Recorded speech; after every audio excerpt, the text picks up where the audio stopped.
Hi, it's Deb from Deb's Days. It's Tutorial Tuesday, and today we're going to make some clear vinyl bags. I would typically use these for some sewing and crafting supplies. But we're in different times now, so now it's time to use them for a to-go bag. You know, one of those bags you take on your way out the door. I'm using it for my Clorox wipes and my Lysol spray, my hand sanitizer, and even my mask. It's small enough to possibly fit in your purse, stick in the car, or just keep it by the back door before you head out. Before I get started, I publish new content frequently, so be sure to subscribe to my YouTube channel. And check out the blog at debsdays.com. You'll find an entire section dedicated to free sewing and crafting projects and links to even more sewing and crafting tutorials. All right, let's get this project started. Let's first talk about vinyl. Vinyl comes in different thicknesses called gauges.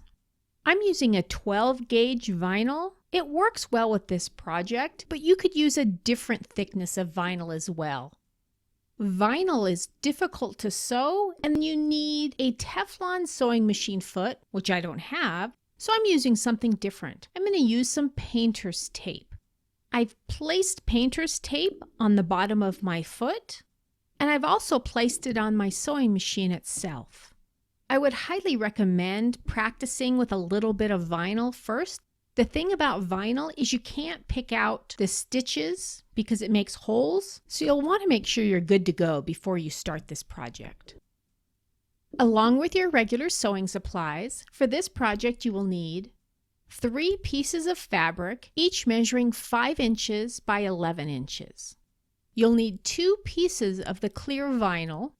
Those measure 6 inches by 11 inches. Like I said, I've gone with a 12 gauge, but you can use something different if you'd like. You'll need a 4-inch long piece of velcro. I'm using a 3/4 inch wide velcro, but a 1-inch wide would work if that's all you have.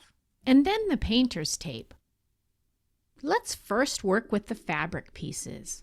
I'm going to place it with the right side facing down, wrong side facing up, and I'm going to fold it in half. And we're going to press it, open that up, and we're going to use that pressed line as our fold to line, meaning we're going to fold the top to meet that pressed line. And we're going to press it again. We're going to do the same with the bottom. We're going to fold it up to meet that spot and press it. Then we're going to fold the entire thing in half, and what do you think? Press it. We're going to set that aside, and we're going to do that with one of the other pieces. Wrong side facing up, right side facing down, fold it in half, press it, open it back up, fold it to that crease, press it down, and do the same at the bottom. Fold it up and press it as well. And fold it in half and press it. Then go ahead and set that piece aside.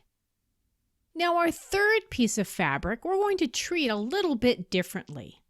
We're not going to fold it in half. We're just going to fold in 1/2 of an inch and press that. And then do the same with the bottom. Fold it in about 1/2 of an inch. It doesn't have to be perfect.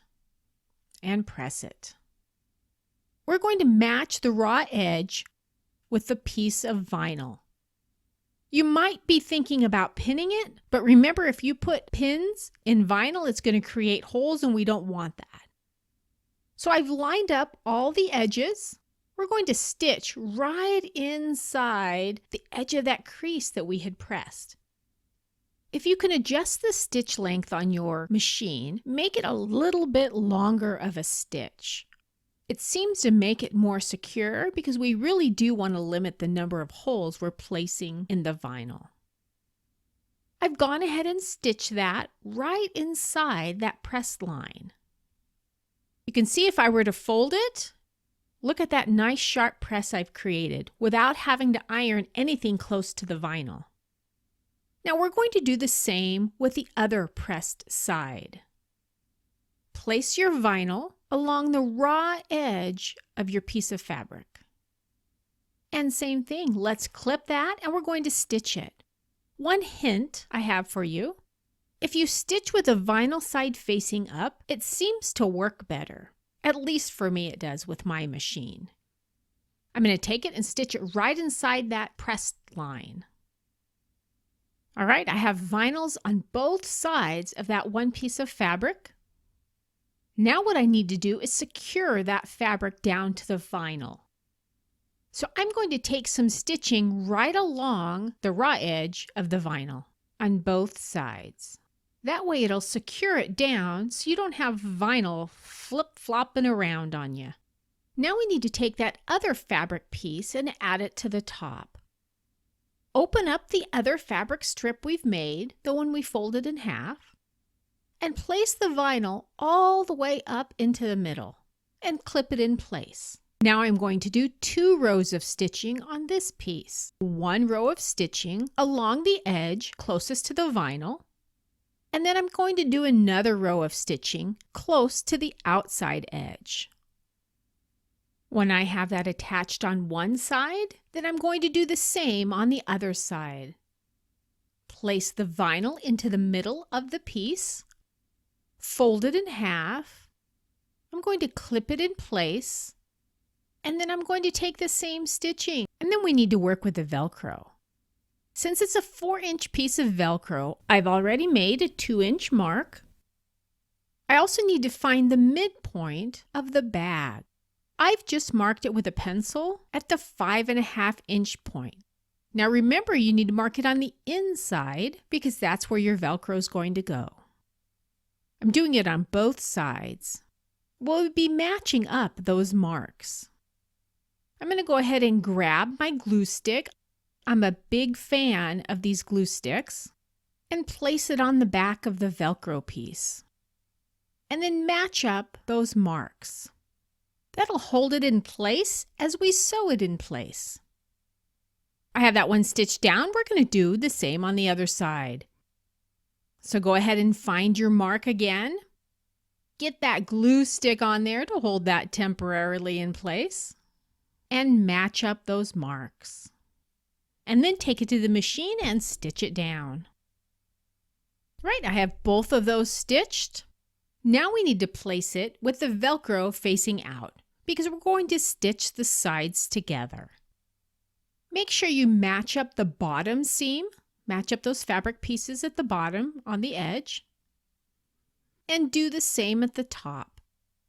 You may find you don't need to add any clips to hold the vinyl together because it really sticks together. But do go ahead and clip the fabric pieces. Now we're going to stitch down one side and stitch down the other side using about 1/2 inch seam allowance. I have that all sewn together. Now I need to clean up those ugly edges. I'm going to take off some of those scraps on the side. I'm using my rotary cutter, but if you have scissors, just use those instead. I'll do that with both sides. Then we need to turn that right side out. And now we have a vinyl pouch we can use for about anything we want. If you'd like to see more projects like this one, don't forget to subscribe to my YouTube channel and stop by the blog at debsdays.com. You'll find free patterns, supply lists, and links to even more sewing and crafting tutorials. See you next week with another project.